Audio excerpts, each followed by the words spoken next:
What's up with it? You watching the Baby Mama TV, where your boyfriend the baby react to everything on the internet. You know what I'm saying? But yeah, man, we about to check out this video from the YouTube channel Culture Cover. Title is Samuel Jackson and Katt Williams expose Steve Harvey crazy wife.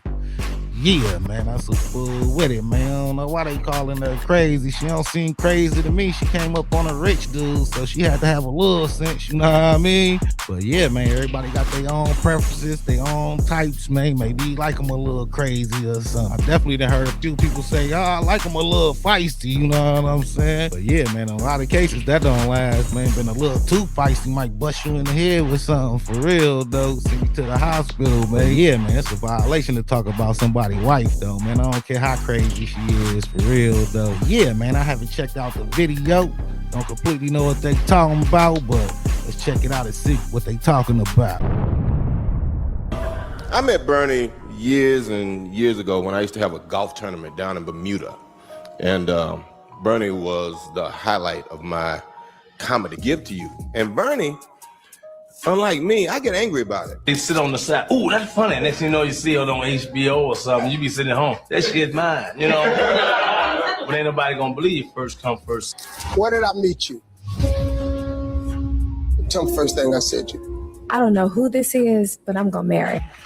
If you sign up for their program, that sound crazy. So she ain't know who Steve Harvey was, man. Come on now, that's crazy, man. It seemed like she was finessing on day one, for real though. You get a light-skinned, weird-faced wife that never do an interview. Samuel L. Jackson and Katt Williams just torched Marjorie Harvey. And it turns out she wasn't just some quiet wife standing behind her man. Based on these new receipts, Marjorie was apparently the one pulling strings and ruining people's lives. And allegedly, she's the one who turned Steve against the legendary Bernie Mac. But that's not all. According to Steve's ex-wife, Mary, Marjorie supposedly convinced Steve to turn his own son against his biological mother, all because she wanted to keep all that Steve Harvey money for herself. And then there is Marjorie's past when she was the wife to two separate lords. And honestly, that's just the beginning. So let's get into why Samuel L. and Katt think she's way more dangerous than she appears. You always carry yourself like a lady. Being a lady never goes out of style. All right, let's talk about this Bernie Mac situation first. Because if Marjorie really played a role in this, then she's way crazier than we thought. It's no secret Steve and Bernie had tension back in the Kings of Comedy days. But recently, some wild news stories dropped claiming Steve actively tried to ruin Bernie's career and get him blacklisted in Hollywood. And honestly, these stories hit different when you remember Steve cried at Bernie's funeral and still talks about him like they were best friends. Bernie Mac always said he walked alone. I don't think he was walking alone at all. I think Bernie was walking with Jesus the whole time. I just hope Jesus.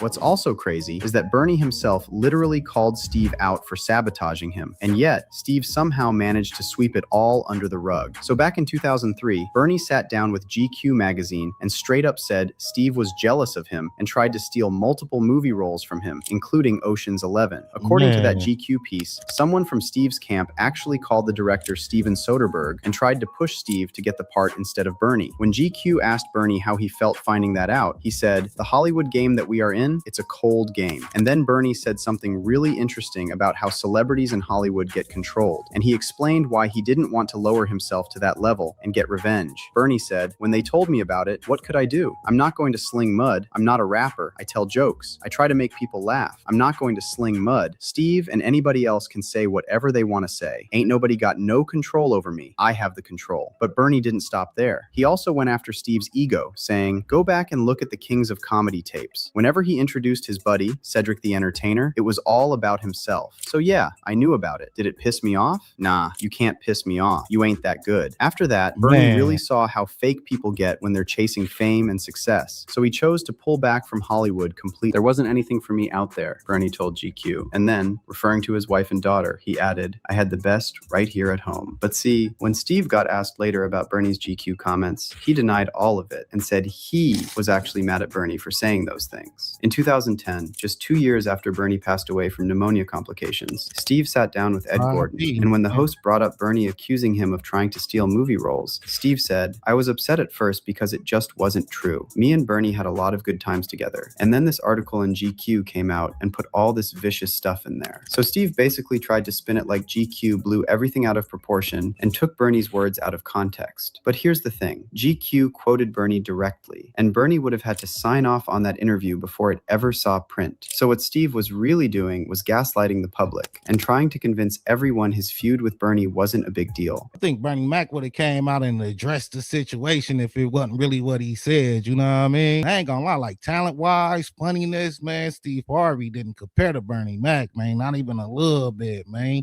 I ain't trying to take nothing from Steve Harvey, but Steve Harvey a little more commercialized, you know what I mean? Bernie Mac was uncut. He really was like everybody crazy uncle for real. Except according to multiple people who saw Steve's shady moves up close, it absolutely was that serious. Corey Holcomb, who used to open for Bernie, recently went off on Steve, saying Steve never deserved to be a headliner over Bernie or Cedric. And the only reason he got that spot was because he was allegedly busy sucking up to the right producers. They used to let Steve Harvey be the headliner of the Kings of Comedy. Man. They used to let Steve Harvey was the headliner because at the time he was having the most, he was the most famous.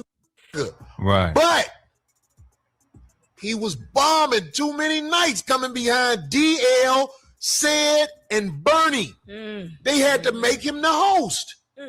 But Steve Harvey found a way. Even though he wasn't talented, he still found a way. You gotta have the courage to find Steve Harvey and say, "Steve, sir, show me how you did it.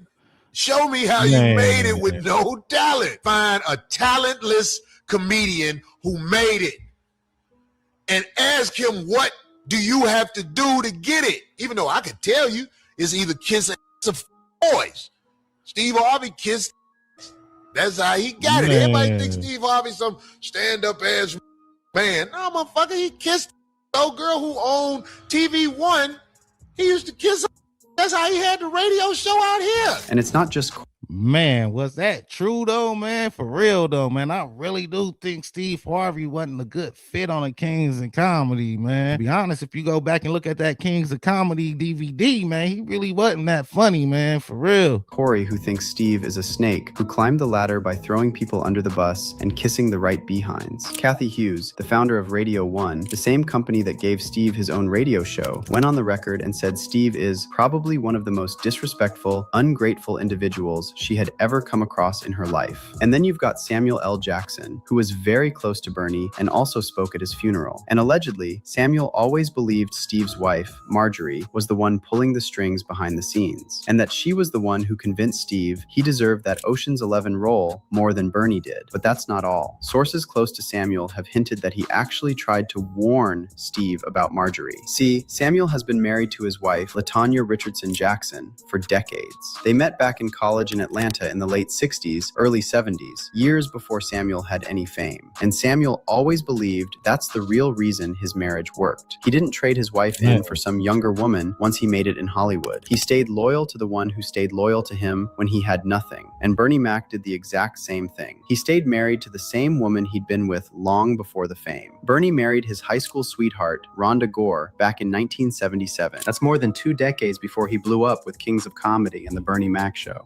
I ain't gonna lie, that make them some real ones. Because once that bag up, you don't know who really wants you or who using you for real, though. So, man, respect, for real. Bernie was a struggling stand-up for years before his big film and TV break in the 1990s. And Rhonda never left his side. They stayed married for 31 years, all the way until Bernie passed in 2008. But Steve Harvey, he did the complete opposite. As soon as he got a little clout, he dumped his wife and ran straight to Marjorie. Let me give you the timeline. Steve first met Marjorie back in 1990 at a comedy club, and apparently told her right then and there that he was going to marry her one day. Kid you not, the first word I ever said to her was, "I don't know who you are, but I'm gonna marry you one day." Now, this sounds romantic until you remember Steve was already married to his first wife, Marcia, when he made that promise to Marjorie. But see, Marjorie wasn't interested back then because Steve was still a struggling comic, so she went on to date and marry 2 kingpins instead. Meanwhile, Steve welcomed 3 kids with Marcia, twin daughters Brandy and Carly, and a son, Broderick. However, Marcia later claimed that Steve cheated on her with multiple women and left her while she was still pregnant with Broderick. So after Steve bounced, Marcia filed for divorce, and she even had to take him to court because he refused to pay alimony and child support. And by that point, Steve had already moved in with Mary Shackelford, the woman who would become his second wife. And it was Mary who ended up spilling the ugly truth about Marjorie to the world. Mary revealed how Marjorie allegedly sabotaged Steve's relationship with his own biological kids while pressuring him to accept her children from her 2 previous relationships. See, Marjorie waited until she was sure Steve would make it in the industry to give him a chance. This happened shortly after she married her second husband, Darnell Woods. But then Darnell got locked up. Marjorie saw Steve was now on TV and no longer a struggling stand-up, and she realized it was the perfect time to reconnect with Steve. There was only one problem. Steve was still married to Mary, and they shared one son, Winton. So allegedly, Marjorie started scheming how to get Mary out of the picture, and she succeeded. Steve dumped Mary, married Marjorie in 2007, and adopted her 3 kids, Morgan, Jason, and Lori. Steve couldn't care less that Mary was there for him during his come-up and helped him launch multiple businesses. The second Marjorie stepped into the picture, he dropped Mary, kicked her out of their house, and left her with absolutely nothing. And Mary later said it was disturbing how fast Steve ditched her for Marjorie. When I think about how quickly he moved forward from me to Marjorie, that was disturbing. But what's even more messed up is that Steve took Mary's son Winton from her and allegedly turned him against his own mother. And according to Mary, Steve used his money and celebrity status to manipulate the legal system and win custody of Winton. He took my Winton from me. He turned my son against me, had me evicted from our house, thrown out. All the businesses, all the money, the cars. At a moment when I was down and devastated, he maneuvered everything. He manipulated the courts, everything against me. He went to court and under oath said that on his own, he had built this whole thing by himself. And I just sat at the table and cried. I cried through the whole thing, and I fell apart. Now, that's kind of cold. You a piece of shit for that, for real though, man. I don't think you should leave nobody in a worse position than when you got with them. You know what I'm saying? For real. But yeah, man, your life, but it do seem like he got like some bad character flaws, for real. Based on Mary's confession, it was Marjorie pulling the strings. Apparently, she's the one who talked Steve into cutting Mary off and turning Winton against her. I know that as a mother, if I was ever in a position to where I had to be in charge of somebody else's child, I definitely make sure they have a great relationship with that child. But I just don't see how Marjorie, in particular, can call herself a mother to her own children and deliberately try to sabotage my relationship with my son. I don't really get that, because personally, even if it was a vengeance vendetta thing, it's like, who did harm to her? But that's not all. I ain't gonna lie, I don't really think she like a woman of respect with her daughter running around how she be running around, you know what I mean? I think as a parent, man, you would have been telling her to slow down, you know what I mean? But she done messed with so many dudes in Hollywood, man. I don't think she was getting no good guidance from her mother, for real. Around the same time Steve dumped Mary and got back with Marjorie, his friendship with Bernie Mac fell apart. And some insiders are saying that this was another one of Marjorie's setups, that she's the one who pushed Steve to go after Bernie. But see, according to Katt Williams, none of this is random. You remember what Katt said on Club Shay Shay, right? That black comedians trying to make it big in Hollywood supposedly have to sign up for the program. And part of that program is a light-skinned, weird-faced wife who basically works as their handler. I've never seen them have anything that I ever wanted. If you sign up for their program, you get a light-skinned, weird face wife that never do an interview. Oh, man, Listen, in 20 years won't do an interview. Nobody's ever talked to her, and she's never been interviewed anywhere. And now, understand, I'm not talking about one person. What I just told you applies to 7 people. How they all end up with that. That's part of what you get. I came in this business saying I was going to expose. Katt also pointed out how Steve ditched his first wife for Marjorie like she was nothing. And yet, he's now out here pretending Marjorie was the one riding for him back when he was broke. Thanks to my wife, I'm where I am. You said that about the first wife. You forget that? You told us it was her. Then you went and married somebody else that think like a man. Like, what are you talking about? They think they can rewrite history. Now look, we're not saying Steve gets a pass here and Marjorie did everything. Steve's the one who chose to leave his ex-wife for her and stab Bernie in the back. But you have to ask yourself if that program Katt mentioned is actually a thing, because the pattern keeps showing up. But let me know what you think. Do you think Marjorie played a role in turning Steve against his ex-wife and Bernie Mac? Do you think that the light-skinned wife program Katt talked about is a real thing? Drop your comments. Yeah, man, that's a fool with it, man. Yeah, she could have had something to do with it, man, because it be dudes out there with no nuts and get ran by their girlfriend or wife or whatever, you know what I mean? But yeah, man, it definitely seemed like Steve Harvey have a few character flaws, man. Bad character, for real. But when Katt Williams said you get a funny-looking light-skinned chick, man, it seemed like he wasn't lying. It was a lot of pictures of these celebrities with some funny-looking light-skinned females. And the crazy thing is, like, they not really, like, bad-looking, but they a little funny-looking, though, for show.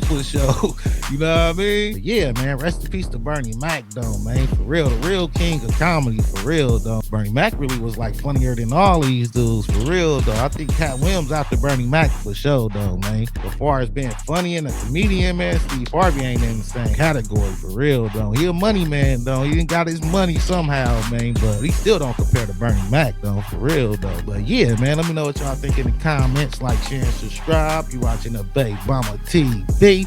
Thanks for watching. Thanks for supporting. Until next time. All right.